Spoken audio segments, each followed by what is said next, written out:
Hey guys, Gaming Off the Grid here. Why the hell do we have this VGA copy of Tetris on the NES? In today's episode, we're going to tell you the long journey of this sealed copy of Tetris on the Nintendo Entertainment System and how it ended up graded and in our collection. What are we drinking today? Today we're drinking the Kentucky Pumpkin Barrel Ale by Lexington Brewing Company. Alright, you know the drill. Make sure you hit that subscribe button and ring that bell icon so you never miss an upload. And sit back, relax, pour yourself a beer if you care to, and let's talk about this VGA copy of Tetris on the NES.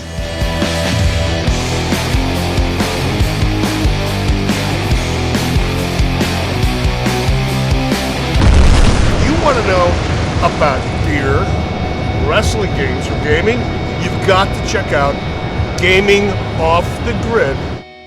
All right, here we go. We have our first ever VGA graded game in the Gaming Off the Grid collection. We've actually had this for a while, and it is just so freaking cool because I've never seen a sealed NES game before. So we just thought it would be a good time to kind of take everyone on the journey of how this came to be. Why did we get it sealed? What was the point? How do you do it? And kind of like our thoughts on it and what we're going to do with this game moving forward. So it's time for a little bit of a story time. Before we started the channel, one of the biggest game pickups that I have ever got was in a small town in Iowa, and I drove about an hour and a half to go pick this up, and it was a whole lot of things for $800. A lot of people that I was friends with thought I was kind of crazy, but I thought he was crazy. I was like, did you spend $800 on a video game lot? Yeah. I'm never starting a channel with you. But just from the stuff that I could see on Craigslist, I thought that I was going to be okay and even ahead. So short story long, I got that lot and cleaned everything up, and I kept, again, you know, kind of our rule of thumb, the 20% rule, 15 to 20%, maybe on the high side, because I think it was maybe less than that. But I got a boxed copy of WrestleMania 2000, Diddy Kong Racing, Conker's Bad Fur Day, and just a bunch of other stuff that ended up in the collection. Well, something that I didn't even really remember being in this, there were like 3 totes of stuff, was a sealed copy of Tetris on the NES. Sealed. And I'd never owned a sealed copy. And honestly, we don't believe in sealed games, really. No, because you're supposed to play. I mean, right? yeah.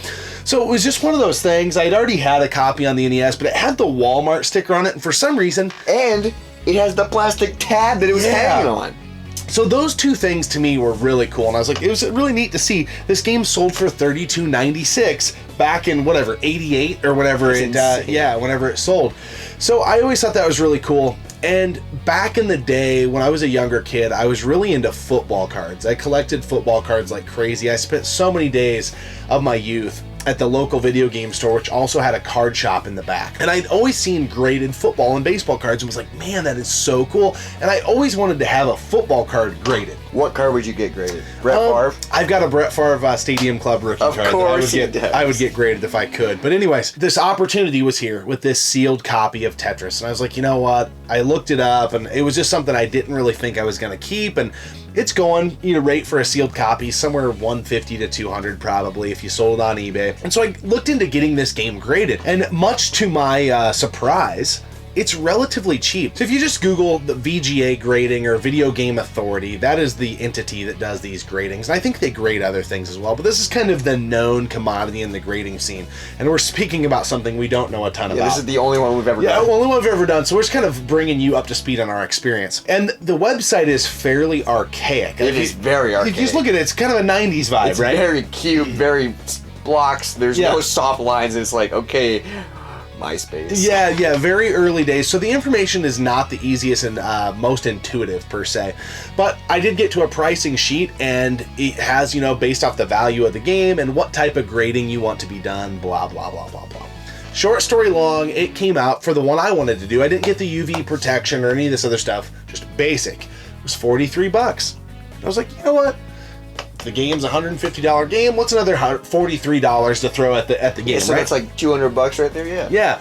So, anyways, sent it off, and it took a long time. I want to say 4, 6, 8 weeks. 2,000 years later. Holy crap! Finally got the game back. It seemed like kind of throwing caution to the wind. I'm sending off this beauty in my collection. I've never had a sealed NES game. And then you aren't getting it back. Yeah, and but anyway, they were good. I think right when they finished the processing, I think I got an email when they received it, when they finished it, so they kept me up to speed. So I gotta say, kudos to this company. They do it the right way. We get this back, we put it on display in the game room. The game room starts to grow.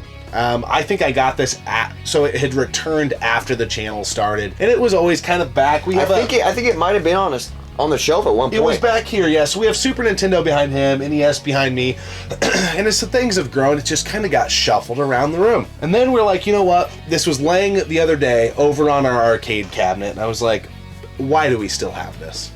Yeah, it's always being moved. It's always in the way. I think one of the days I came in here, it was sitting on the floor. Yeah. Like, this is a sealed copy of Tetris on the NES, and it's just sitting on the floor. Yeah, so we decided, because we are all about funding our collection through hunting and through our collection. So if we want new games, we flip old games. We try funding it through those means. So we've been going to a lot of conventions and had a lot of things going on with the channel, and we're like, you know what? Sorry, little feller. We're gonna put you on eBay. So let's circle back to the lot that I got in Marshalltown. I spent $800 on it. After selling off what I didn't want, I sold all the stuff I didn't want for $1,250 total. So that's already a $450 profit, which is insane. It's also insane that you dropped $800 flat. Like, most people can't do that. Yeah, it was just kind of saving up, getting ready for it so you can strike. And it all speaks to like the videos we've done on collecting and things like that. We don't just say this stuff because we want to make a video. It's really how we do things over here. Yeah. And so anyways, this bad boy just today sold north of $500. Holy hell. And we talked about that's almost the price that full lot. Yeah. So now we're at the $1,750 some range out of $800. And one thing we said in our last episode, we were kind of being funny, but turn shit into shinola. Shit. Shinola. This thing is not shit. It's a sealed copy of Tetris on the NES. But to us, we don't collect sealed games. No, we don't.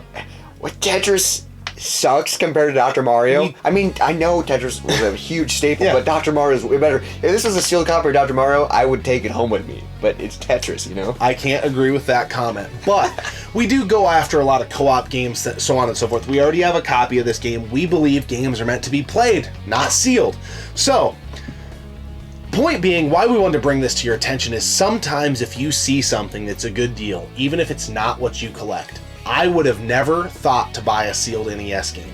Yeah. But if the price is right... The price is wrong, bitch. How many loose NES games can you get by picking something like that up? Exactly. That is a good pull. And this is going to fund our collecting for quite a while. We may be able to pick up some NES heavy hitters that we would have never thought of buying.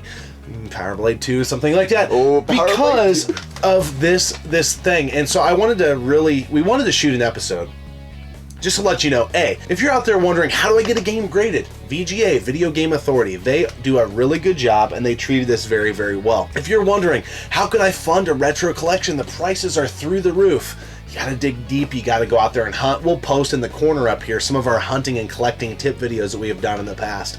And it was just one of those things we will probably never ever in our lifetimes, and definitely the lifetime of the channel, have a VGA graded game again.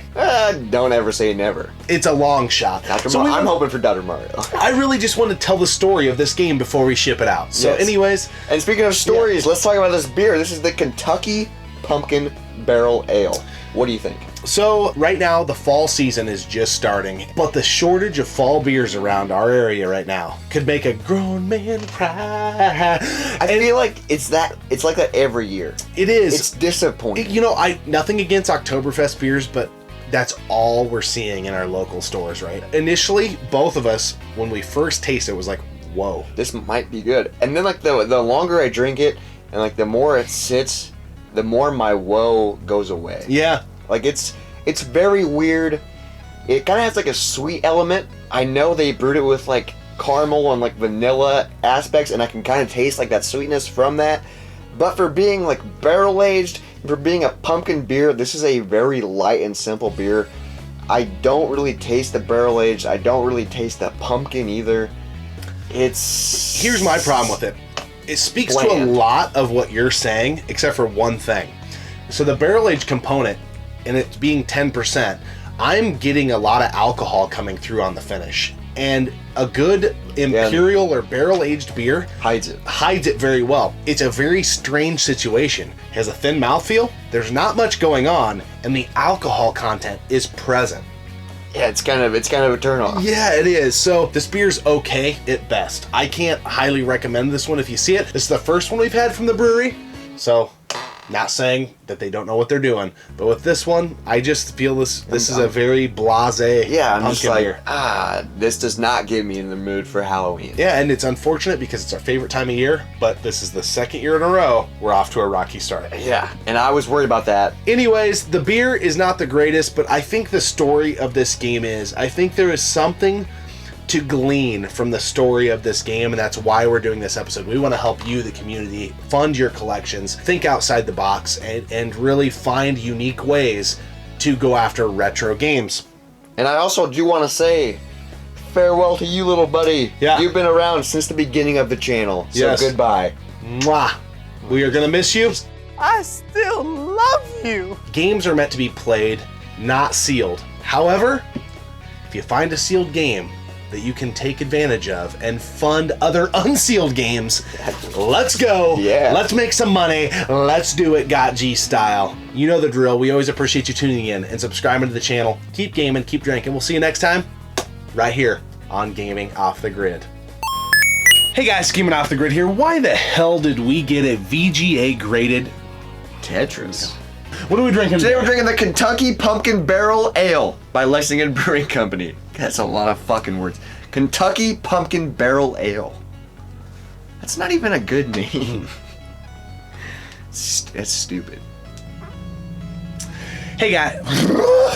Sounds like a mouthful. You know the drill. Make sure you hit that subscribe button and ring that bell icon so you never miss an upload. And sit back, relax, pour yourself a beer if you care to, and let's talk about this Tetris. That'd be so funny if you just ended it with, let's talk about this Tetris.